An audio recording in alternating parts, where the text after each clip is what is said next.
teror, tertipu atau terbawa nafsu dengan ilmu. Awas, hati-hati. Di sini dikatakan Rawa Ibnu Abbas an Ubay ibnu Ka'ab. An Ubay ibni Ka'ab qissatal Khadir ma'a Musa alaihi assalam. Waqtasal haditha ila anggala wa jaa usfurun ara harfi safina fa nagara fil bahri naqratan.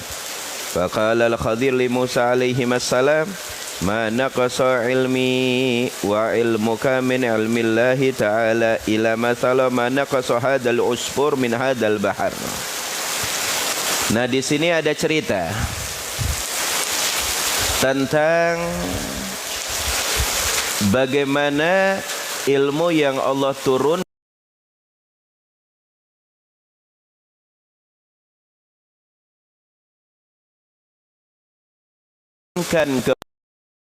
kepada manusia itu hanya setitik.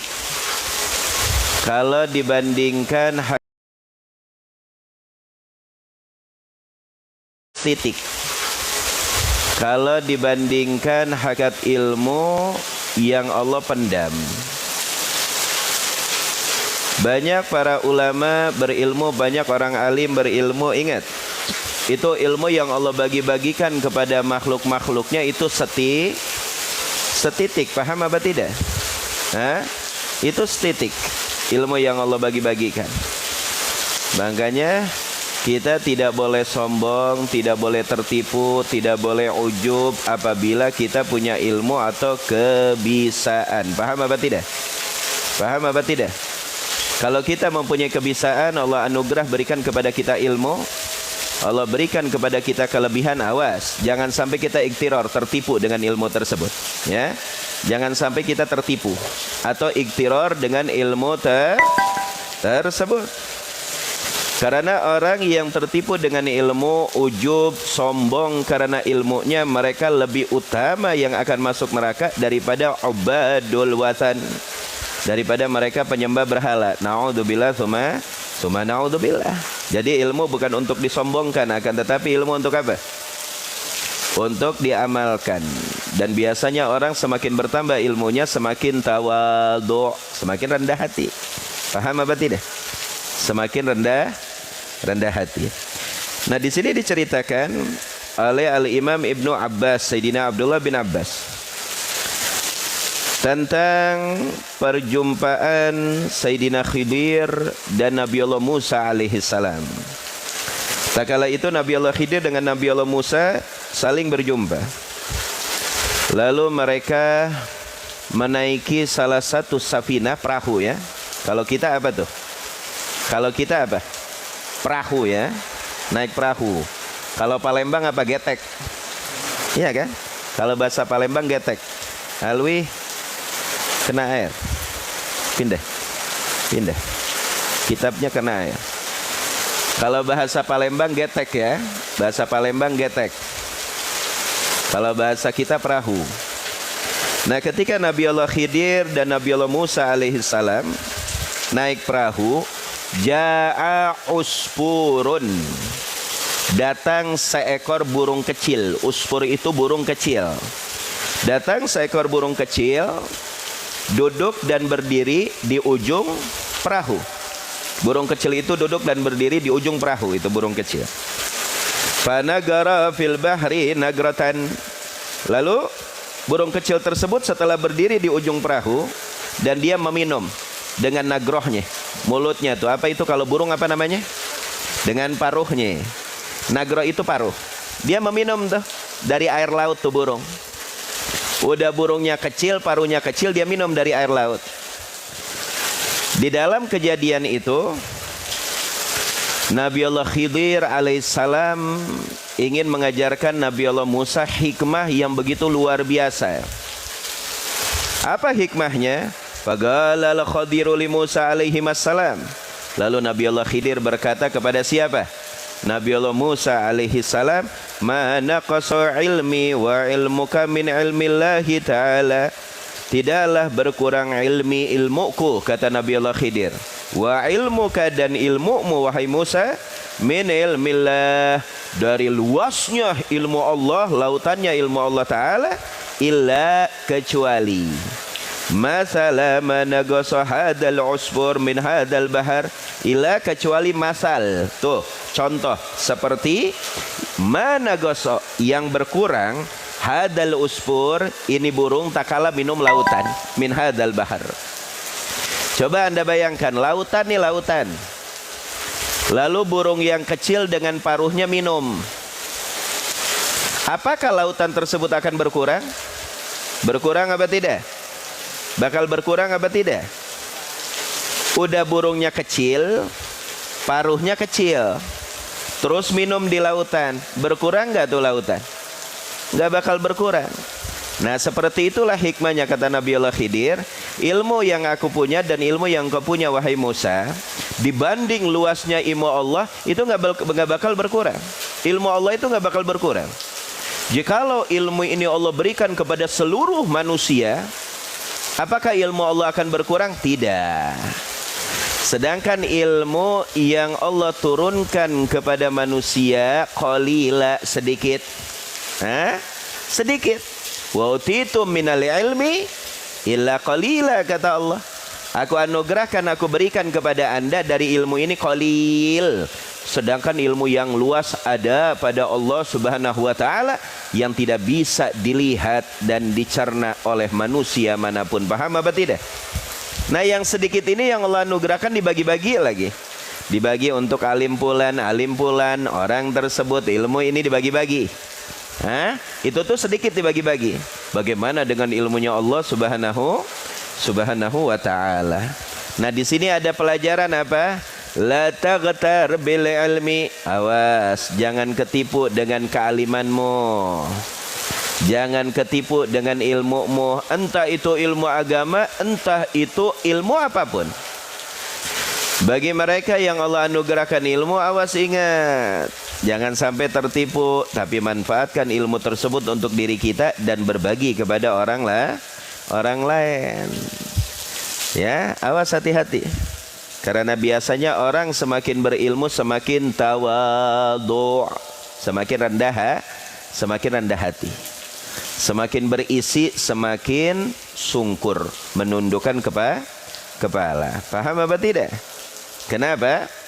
Karena kalau Anda merasa alim, inna fawqa kulli dhi ilmin alim. Di atas orang alim ada yang lebih alim. Awas, hati-hati. Anda alim, ada yang lebih alim dari Anda.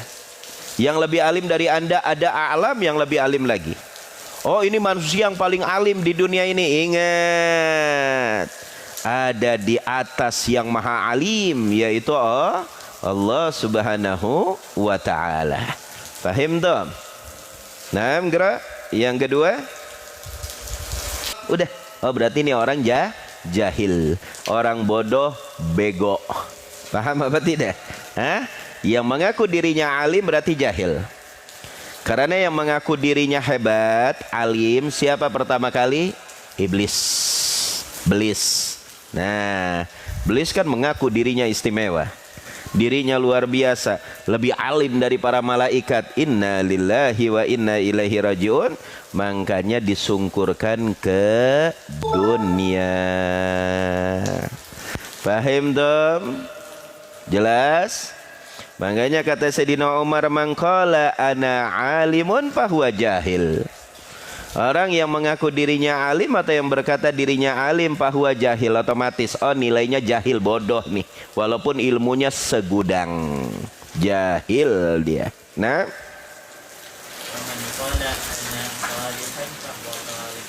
lalu apa kata Sayyidina Umar? Wa man qala ana salihun fahuwa talih.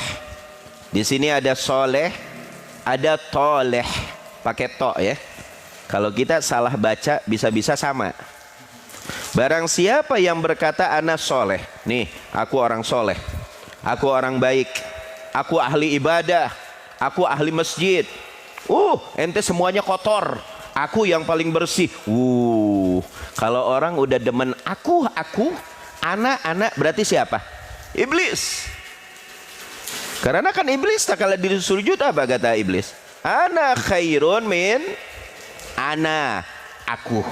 Awas, hati-hati dengan kalimat aku ya. Hah? Awas, dikit-dikit aku. Ana, awas, hati-hati. Karena iblis gara-gara kalimat tersebut ya. Ana yang paling hebat, ana yang paling alim, ana yang paling ibadah. Masa ana disuruh sujud sama yang diciptakan dari tanah? Hei, ini perintah. Anda makhluk. Yang namanya makhluk wajib tunduk dengan perintah Allah. Jelas apa tidak? Paham apa tidak? Makanya iblis get out. Tahu nggak get out apaan? Hah? Get out. Dibuang ke bumi, itu get out namanya. Dikeluarin dari tempat yang nikmat ke bumi, ke tempat yang penuh dengan musibah. Nah, barang siapa yang berkata aku orang soleh, aku orang baik, apa kata Sayyidina Umar? Fahuwa toleh. Maka dia orang tersebut yang mengaku dirinya baik, dah berarti kebaca bukan orang baik tuh orang. Paham? Toleh itu makna balik daripada soleh. Ya, soleh baik, kalau toleh tidak baik. Nah,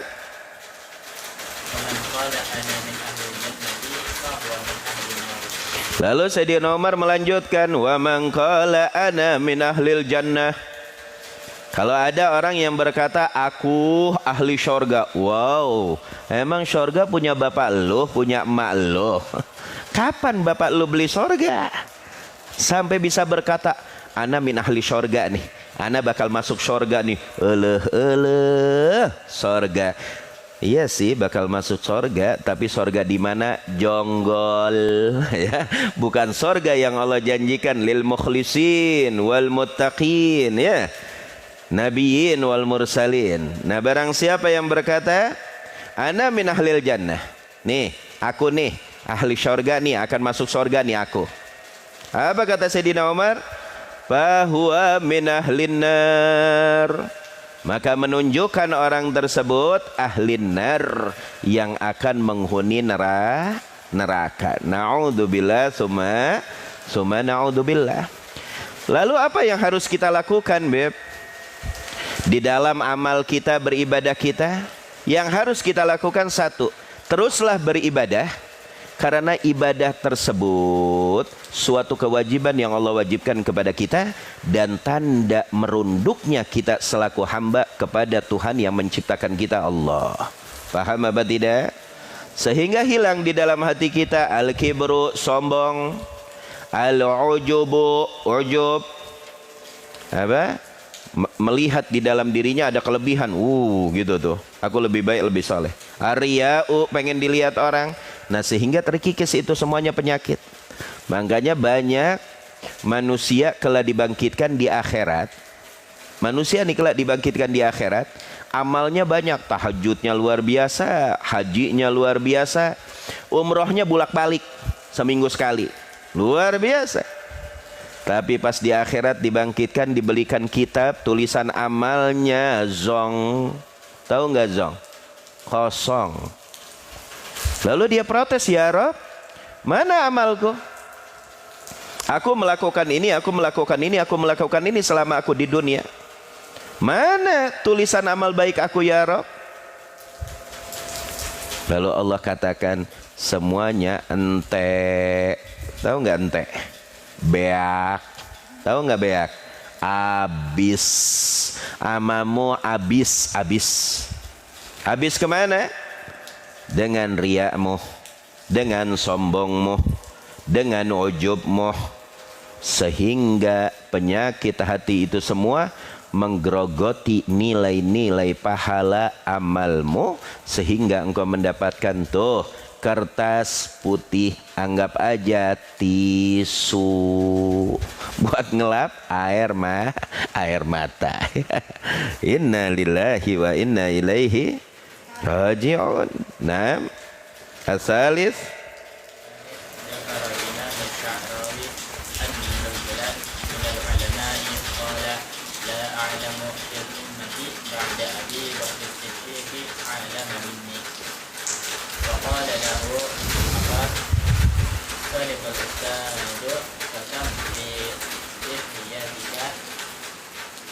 شعرة فلم يجد جوابا فاحتدل بسبب دعواه. Nah, ini ada cerita unik nih ya, yang diceritakan oleh Imam Sya'rawi tentang rajulan minal ulama, tentang seorang ulama yang sombong kepalang.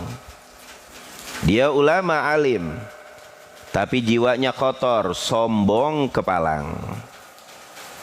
Qala, yang dimana ulama tersebut berkata, la a'lam fil ummati ba'da Abi Bakar As-Siddiq a'lama minni.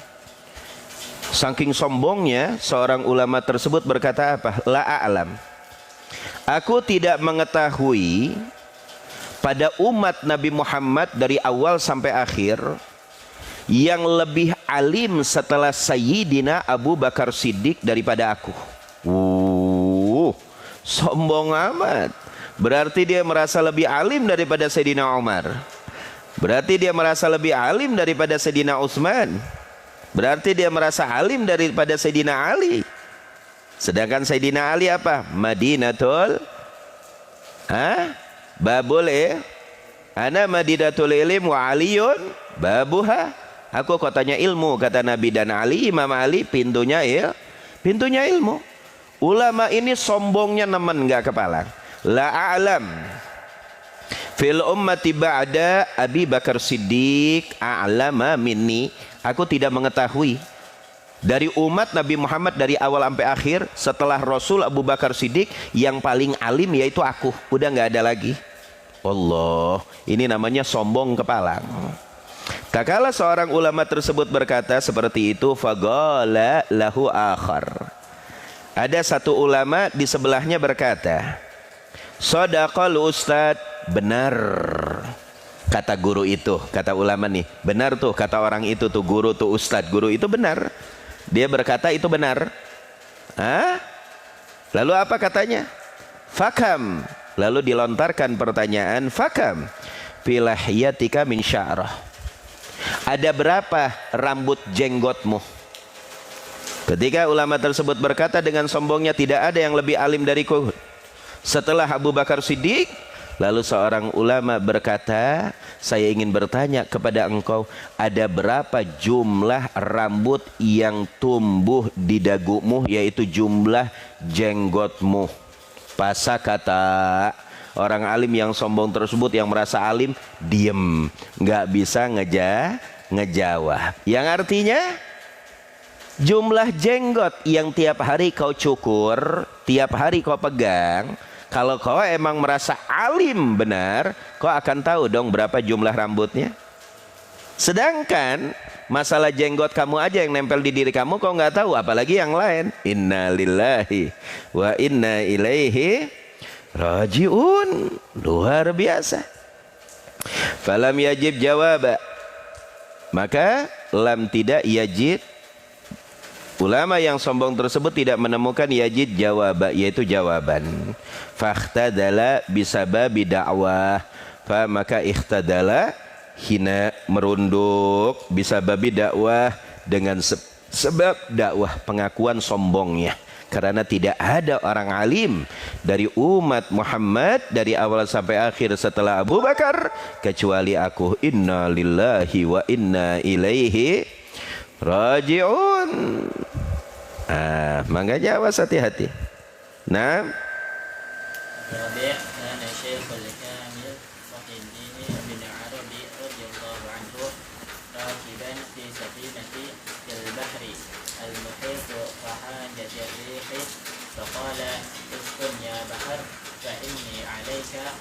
fa inna alaika bahran min al-'ilmi فطلعت له عائشة من البحر فقالت له قد سمعنا قولك فما تقول فيما إذا رزق زوج المرأة هل تعتد عدة الأحياء أم الأموات كما درى شيخ amil amwat tapi ada alif lam, amil amwat.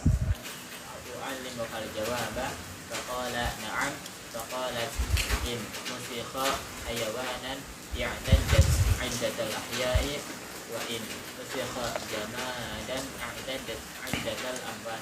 Nah, ini ada cerita unik nih yang terjadi kepada Al-Imam Al-Kamil Muhyiddin Ibnul Arabi.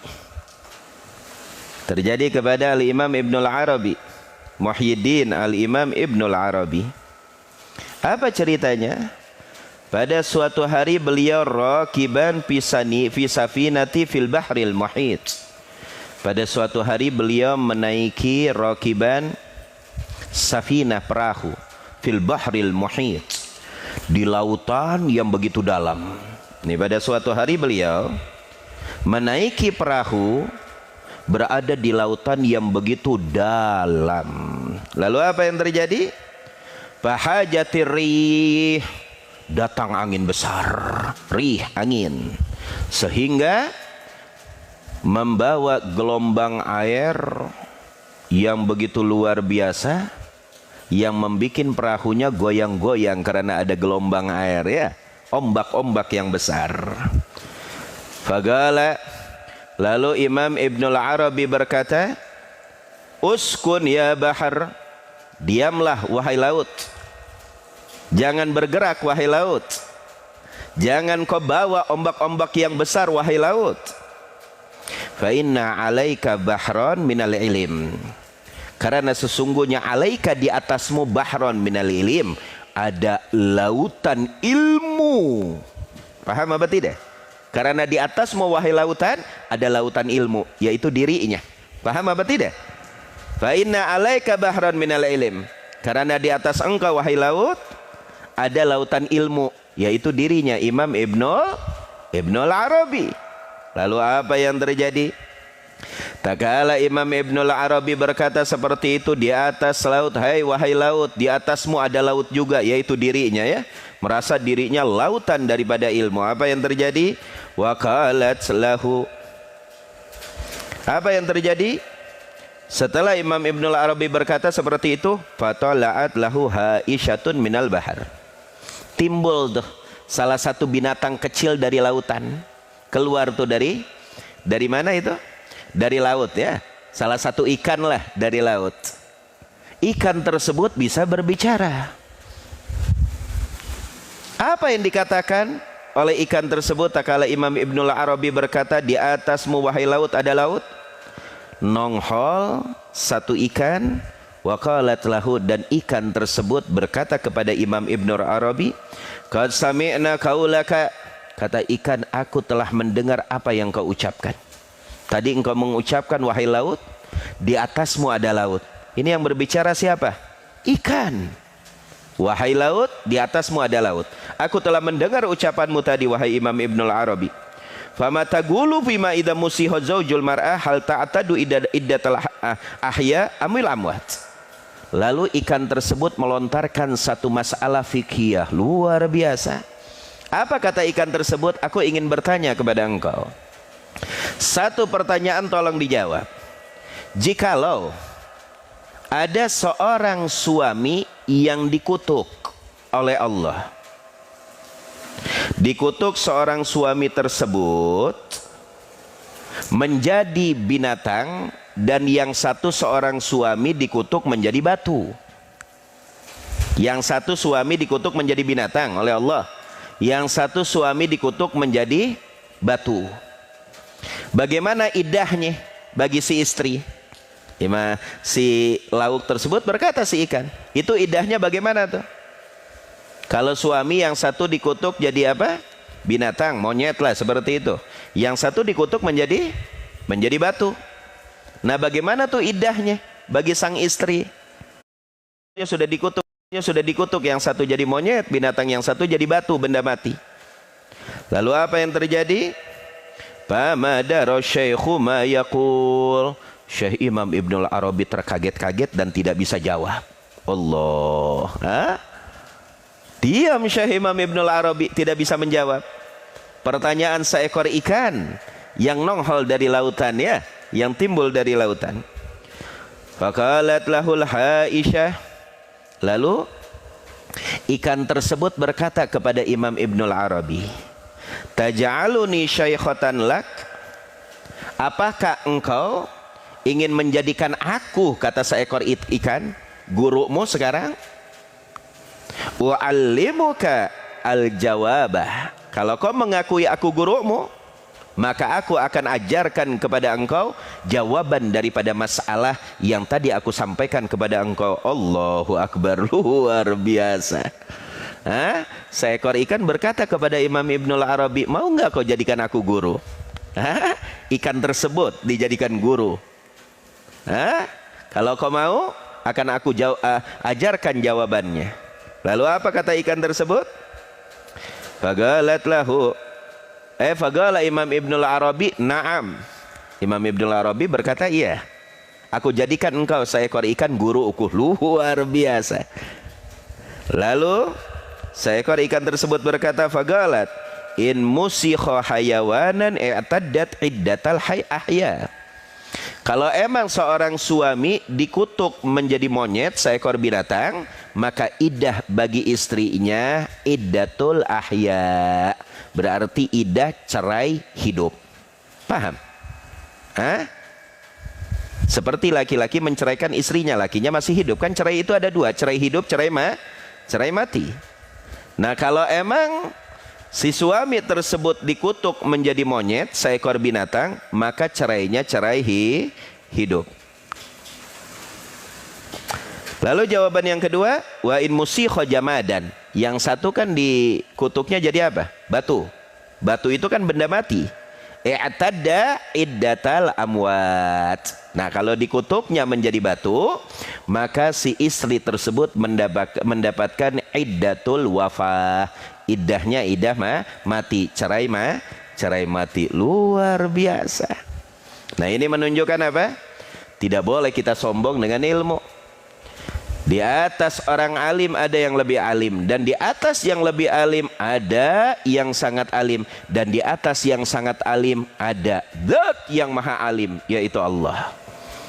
Jadi apapun kebisaan yang Allah berikan kepada kita, apapun ilmu yang Allah anugerahkan kepada kita, lakukan yang terbaik, manfaatkan untuk diri dan berbagi untuk orang lain. Itulah cara yang tepat, cara yang hebat. Paham dong? Luar biasa. Berarti salah satu guru Imam Ibnul Arabi siapa? Ikan. Makanya kita untuk mengambil hikmah itu dimanapun hikmah berada, ambil. Seperti Imam Ali Zainal Abidin, ya, cucunya baginda Nabi Muhammad, cicit Nabi Muhammad, As-Sajjad, yang setiap hari 1000 rakaat.